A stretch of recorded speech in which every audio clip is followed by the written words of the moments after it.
Okay, so I've had quite a few people write into me and say, hey Mike, how are you creating your YouTube videos? They look really sharp. And one person even said, wow, it looks so clear, it almost looks 3D. And I was like, ooh, I hope I don't have this schnozzle jamming out in 3D. That would not be good. But if it looks really clear, that's a good thing, I guess. So I just wanted to share some of the tips that I use to create and settings I use to create my YouTube videos with the Nikon Z6 II. So I thought it'd be fun to sort of be like the great and wonderful Oz and pull back the curtain and let you see the behind the scenes of how I'm shooting this particular video and my other videos. And let's go back to the regular setup. And what I'm gonna do is I'm gonna share my video settings, I'm gonna share what lens I'm using, my lighting setup, my practicals, even my audio settings, just so you get an idea of how I create my YouTube videos in case you wanted to create your YouTube videos or just any sort of presentation videos that might have a similar look, and maybe you can pull some elements of what I'm doing, and if it works for you, even better. So that's what this video is all about, how I create my YouTube style videos with the Nikon Z6 II. So here we go.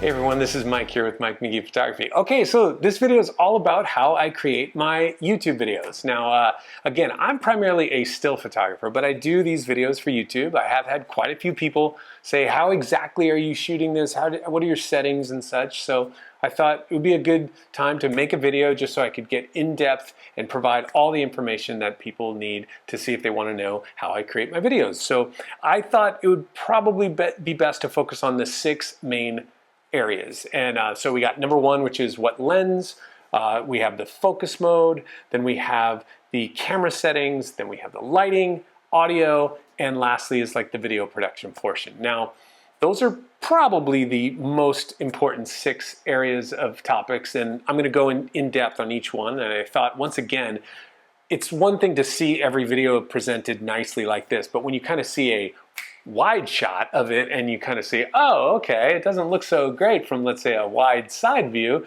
or something like that, I think that sort of provides a little bit more important perspective that, oh, it's just a guy sitting on a stool looking into a camera. I could do that, because you can do that, and you can make this lighting in your own room or in your own home studio or something like that, because my studio is not very large, I should point out. It's probably 21 by 21 feet, maybe, you know, for a little over 400 square feet. Not a huge space, but it's highly functional, and I sort of use every inch of my studio. So that's how I set up these particular YouTube videos. So thought it'd be best to just jump right in, and let's start with, what lens do I use? All right, so what lens am I using to create these videos? Well, it's gonna sound simple, but it's just the kit lens that came with the camera. It's the Nikon 24-70mm f4.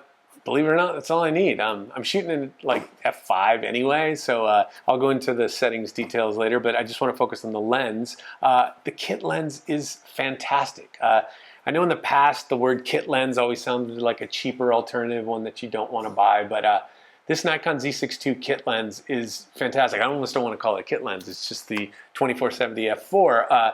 It works great, and for video, the clarity is there. I don't need anything else. I also have the 24-70 f2.8, a much more expensive lens that allows for wider apertures. Don't need it. Don't need it for these videos. The kit lens is nice and compact. It fits in my tote bag. I love it, and so whenever I shoot videos, that's what I'm using. If you don't have a Nikon camera, or you have a Nikon camera but a different type, or you don't have the 24-70 zoom, maybe you might want to benefit from like a 50mm, because I usually zoom it out to about 50mm. I'm shooting at about a little less than 50, maybe between 40 and 50mm is my wide angle. Provides a nice angle with not a lot of distortion or anything like that. So if you had a 50mm prime, that's good too. You can use an F to Z adapter with a pretty cheap 50mm prime, and you're good to go. So that's an option, but I'm just sharing what I shoot with, and it's just the 24-70 f4 kit lens. Okay, so what focus mode am I using? Well, the easiest way to do it is I am talking to the camera, which means my face is facing the camera, And so I just use the full-time autofocus that detects human faces. So that way, whether I lean back a little bit, if I go in a little bit, if I move to the side or something, that camera is going to track my face and make sure it's in focus. I'm not locking it old style where it's at this focal plane, so if I move back then it would be out of focus. It's just tracking my face and making it very easy for me to create sharp videos that are always in focus on this mug versus, let's say, the Nikon Z6ii would be a little bit difficult to do the facial tracking. But again, if I move all the way back here, hopefully you can still see my face in focus the entire time as it's tracking me. So it's just set it and forget it, pretty much. The AFF, and then that's the focus mode with the face detection throughout the entire frame.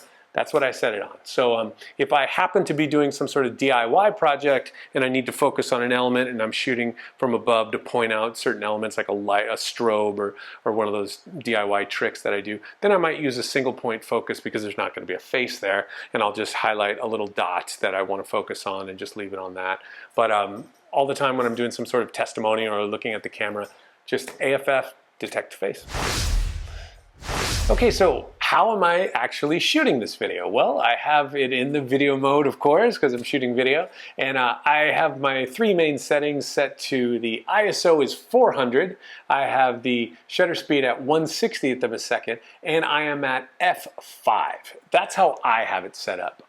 Obviously, under your lighting conditions, those settings would vary. If you have powerful lights, you wouldn't need an ISO 400, or more powerful than mine, I should say, or less powerful, maybe bump up that ISO a little bit. So one key element to remember is that I have it in the manual mode, not aperture priority. I'm not talking focus, but I'm talking about your shooting mode. So I'm in the manual mode, and the reason I point that out is because way back when I had it in aperture priority mode and I was toggling my settings, and I'm like, how come it won't get out of easy ISO? And I don't know if this is a Nikon thing in general or not, but I couldn't get it out of easy ISO, and I was like, oh, that's because I'm not in manual mode. I've totally made a blunder there. So once you set it in the manual mode, then you can toggle easy ISO off, but I'm shooting f5, 1/60th of a second, and ISO 400. All right, so the lighting. Now, the lighting is very important, obviously, just like in still photography, lighting is everything. So when I do a wide shot, now you'll be able to see exactly how I have at least my first two lights, but this is a 4-light setup. I'm using Paul Buff Digibys for all of my lighting. I'm using them just in the modeling lamp mode because we're not shooting still photography. There's no flash, so it needs to be constant, right? It's a continuous light. So both of these lights, my key light and my little kicker light, they're both at full power as Digibys. So let's start with my key light. Now on my key light, I would say that's about 6 feet away from me.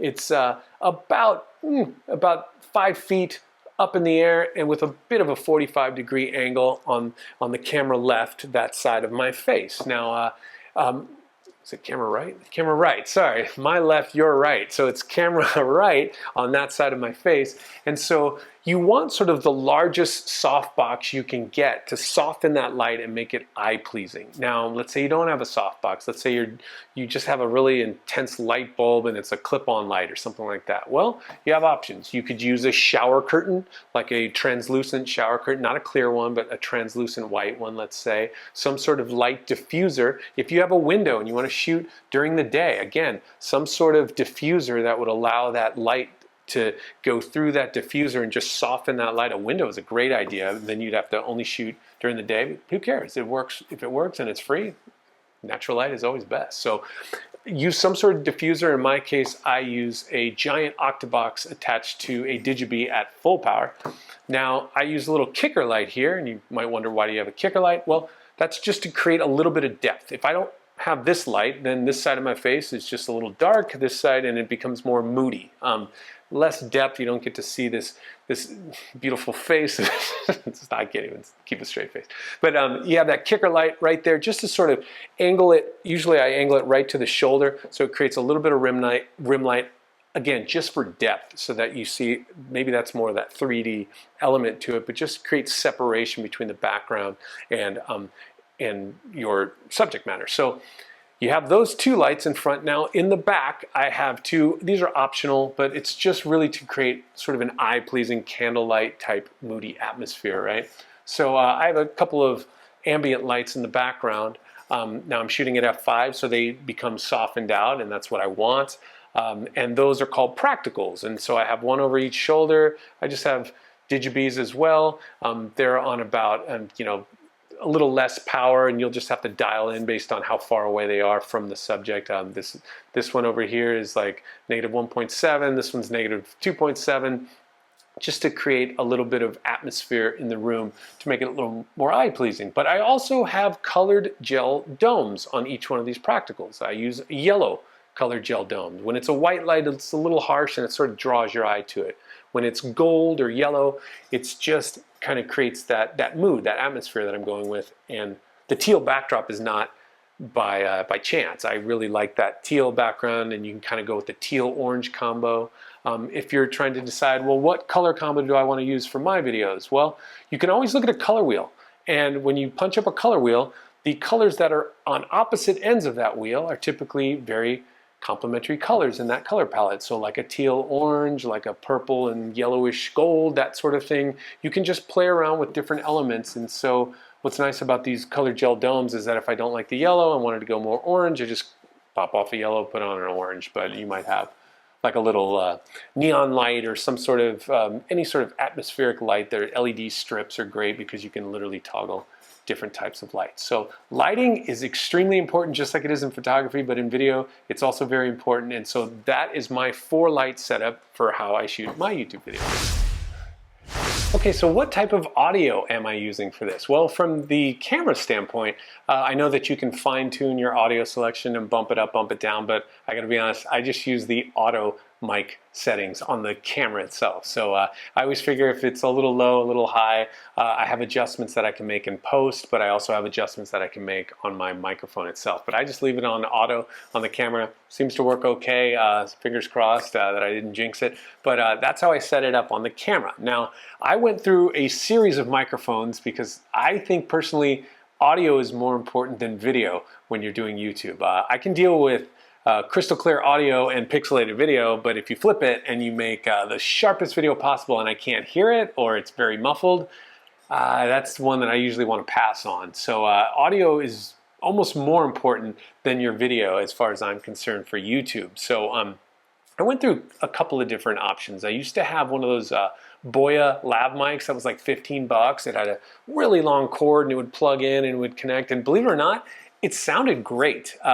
Works like a charm. The one issue I had with it is that I could only use it though when the camera, the Nikon Z6ii, was in the battery mode. Like if I tried to plug into an AC adapter while recording video, I would have like an audio buzz with that particular lav mic. And so that didn't work for me because you can only use so much battery because video just goes through batteries like crazy. So then I migrated to a shotgun mic. This was one of these shotgun mics that's made for on camera, or I would then have a boom arm and I would have it just out of camera range so you could see something and so you wouldn't see it, and I have a long cord and I would trip over the cord and all that thing. Ugh, it was a mess. And more importantly, I kind of move around a lot, and so when I would move in or move out, the highly directional nature of this shotgun mic would sometimes not pick up audio if I moved a little too far out of frame or moved left, right. I just wasn't a big fan. So I'm more of a lav mic guy, and that's a lavalier mic where it just clips onto your person. You want it about, they always say, have it about, from your mouth to wherever, about that distance from where you are. And so, yeah, I have it clipped on right here, and then it clips into one of these Rode Wireless Go 2 transmitters that I have. The receiver's on top of the camera right now, and I have another one set up right here on my hip, and then I just have a lav mic that plugs right into it and goes right here on my collar. So I found that the Rode Wireless Go 2, it's just fantastic. Obviously a little bit more expensive. It's like 275 bucks. The Boya was, I think, like 15 bucks or something, and then I don't even remember what this guy was, this on camera sort of shotgun mic. But yeah, I went with the Wireless Go. They do have a Wireless Go 1 that only has one audio option, which is fine, and frankly that's all I needed. But they do have the Wireless Go 2, which has two transmitters so that you could then have, let's say, an interview and isolate those mics separately with different sets of audio. That's more advanced than I need, frankly, but I have the Wireless Go 2, works great for me, and that's what I use for audio. Okay, so now for the video production portion. Well, that could be a whole separate video, but I am a Apple Mac guy. I'm more of a Hackintosh guy. I'm a fan of Mac more than I am of Apple, but I shoot everything in 1080p actually, and I edit in Final Cut Pro. Now, you might be wondering, well, your videos are 4K. How are they 4K if you're shooting in 1080p and your cameras can shoot 4K? Why aren't you shooting in 4K? I don't know, I just I use smaller files. 1080p seems to be good enough, especially when I upscale it at the end for my rendering portion in Final Cut Pro. It's probably better. I'm sure people will be like, oh, that's ridiculous, you should shoot in 4K, but then I'm just gonna have massive file sizes, and I think it's almost like diminishing returns, especially if I'm upscaling it anyway in post. So that's how I do it. It's probably not the best option, but I just shoot in 1080p anyway, and then upscale it at the end. So I thought it would be good to maybe just hop over very briefly to the Final Cut Pro window on my computer, and then I'll just walk through just a couple of the settings that I use for Final Cut Pro just to show you exactly how I export my videos, primarily the settings that are the most important to view. So let's take a look. All right, so here I am over in Final Cut Pro, and this is my basic window that I have set up, and I have this set up for this very project that I'm working on, this particular video. And so I wanted to just go over the main settings that I use when creating and exporting a project. So those are really the settings that you may want to follow, or you may want to just see for educational purposes. So let's go with starting a new project. Now here are the settings I use when I create a new project. So I always set the video to 4K. I set the resolution to 3840 by 2160. That's basically your 1080p resolution doubled. So that's that upscaling that I'm talking about with a 60p frame rate. Set this to Apple ProRes 422, and my audio is just set to stereo 48. I'm going to cancel that out.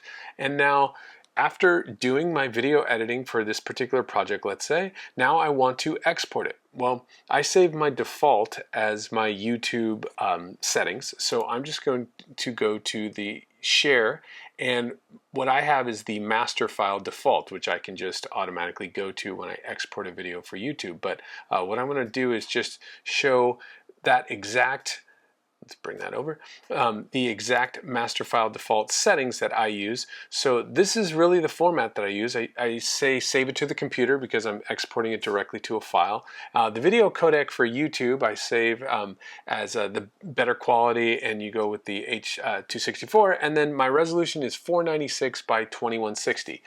Again, this is what I just set the audio to AAC, and that is really all I do. What that does is that saves a file to my desktop, which is a 4K file, and then all I have to do is when I want to upload to YouTube, I just manually drag that file onto YouTube.